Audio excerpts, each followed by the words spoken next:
All right, folks, this will be a video on how to do the SIAB lab, which stands for Star in a Box online lab. So it's going to be a simulator um, that allows you to kind of see how different things affect the life cycle of a star, particularly its mass.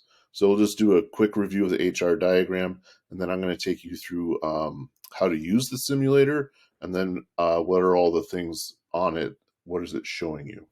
So you can answer those questions and analyze the data.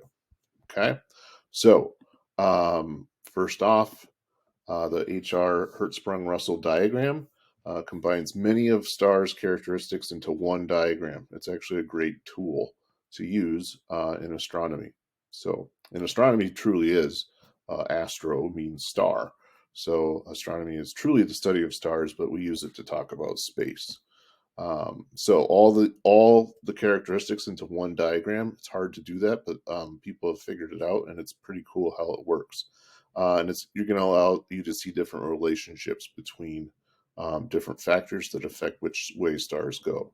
So in this lab, we're going to be using the HR diagram simulator to compare and contrast different types of stars and lives that they live due to their different masses.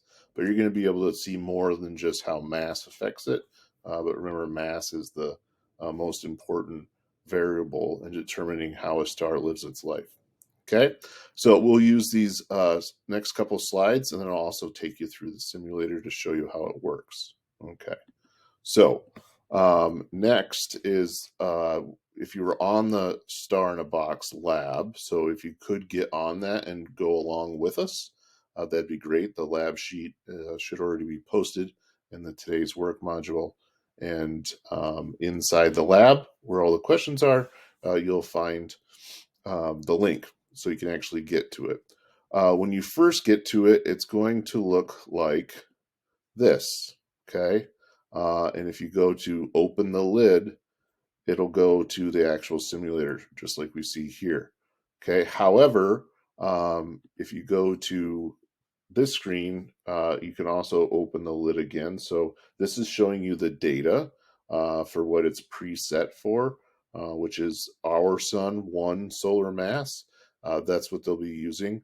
Everything greater than 1 would be more massive than our star. Everything that's less massive would be less than 1 or less massive than our sun. So I'm going to open the lid. And as I go through some things on the slides, you're going to be looking at all these different things all over here that are going to allow you to manipulate the star and see how it lives a different life. Okay, so first up, I'm going to move this up here. Is just being able to open the lid. Now you're going to come back to this screen a lot by clicking up here where it says data table. Okay, so anytime you need to get the data, some people, when we've done this lab before, are like, well, I don't know where the data is.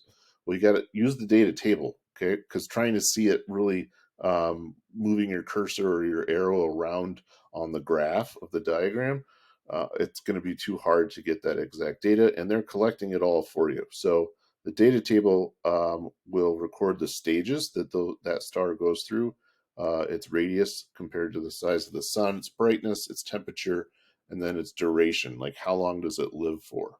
Okay, so anytime you click the data table button, right, which is number 9 right up here, it will show you that collected information. So you don't have to scroll around here. Okay, so the next thing, so if we're looking at this lab, okay, number 1 down here, so play along with me. My screen is going to be static because this is just a screenshot that I put arrows on. So I'll go through each one of these things with me. Feel free to pause and stop it if you want to play with it, and then you can figure out what questions you have that you want to ask in class. So the mass of the star, right, is right down here. The preset is for 1. So if we were to go to that lab, right, I can go smaller and it'll show me what I need, right? I can go bigger, right? And you'll see things change over here. So on this side, here's the graph, right? Or the actual HR diagram. But over here, are the different variables that you're going to play with. Okay. And they have all of these info buttons that you can click in order to figure out what it is that it's actually showing you. Okay. And if you were to hit play, right, it takes you through. Now that was really fast. Okay. And that was a very massive star. But if we were to do something similar to our sun and hit play, okay, it goes pretty quickly, especially towards the end of its life. Um, you would want to maybe slow it down. So if that was too fast, here are speeds where you can have it go much slower, especially if you're trying to like answer a question about it specifically at a certain stage or place on the graph. Um, Normal is probably a good one to go to if you're really trying to pay attention. Fast is good, but fastest is really just like too fast.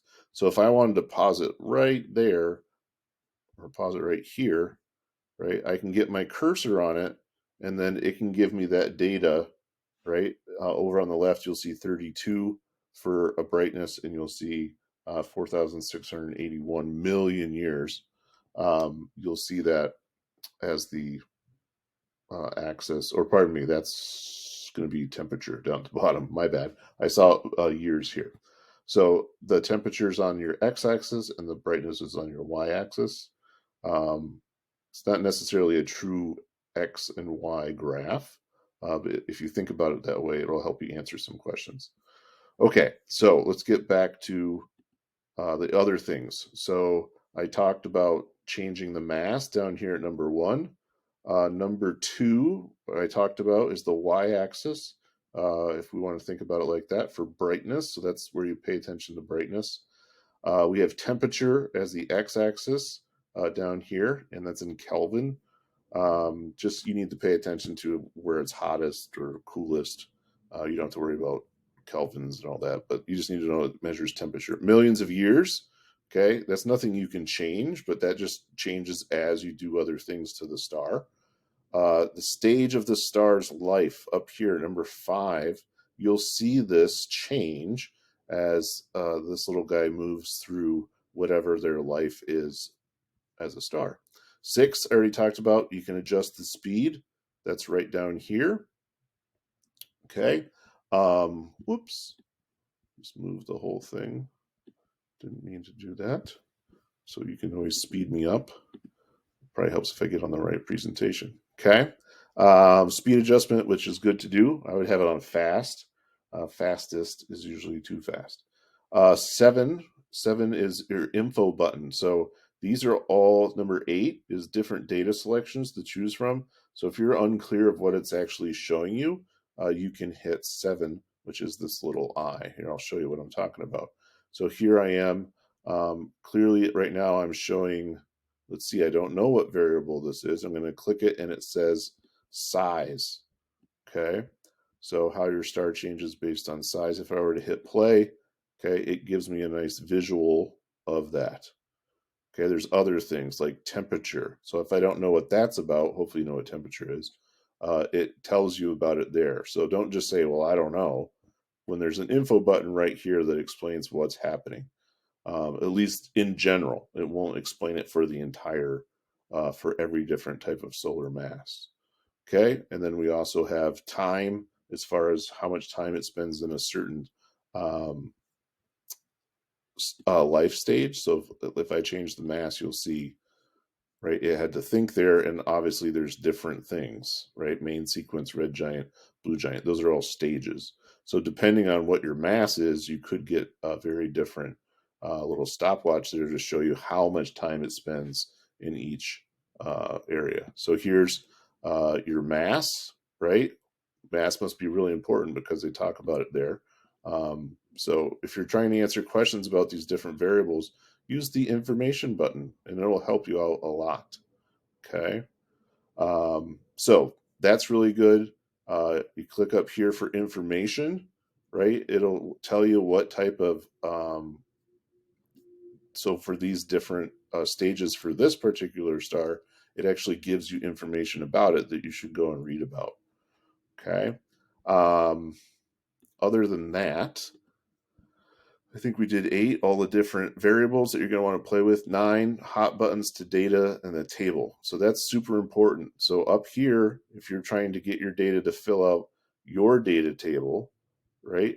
If I click data table, this is different than the one we saw before because I have a different mass for my star. So all your data is collected for you. You don't have to hover over anything and pause it. You can do that for other questions, but if you're trying to get the majority of it, it's all right there. Okay, and that changes as you go and do things. All right, so I still have to hit open the lid to get back to the real simulator. Okay, so let me double check that I covered everything. Your play pause button, okay, that'll be important probably for answering some questions. And then this will be presented in the notes in class. So this screen you can ask to have up if you forgot about the important places in the simulator. Okay, so going back to our start, we looked at what it's showing us about the star life cycles, how to use the simulator, how to go from the data table back to the actual graph, back and forth, and all that information that is presented for you. There's a lot just in that one simulator. So check it out. Hopefully you've used this video to kind of go through it and then play with it as you go through the different parts of the lab. Okay. And just remember, it's reviewing and actually using this chart, okay, that we have in class and in astronomy to compare and contrast different stars that are different primarily because of their mass. But then what does changing mass do to all of those other things that we saw on the simulator? All right. So ask your teacher if you have questions. They should be somewhat familiar with it. And then also, work with your friends and see what they think and what their answers are for different questions. Working together is okay as long as you do your own work. Okay, but it is great to talk to each other about what it is that you see happening and what it is that you're learning about. So please make sure to do your own work and try your best to turn it in on time. So hope things are going well, and I'll see you soon. Bye.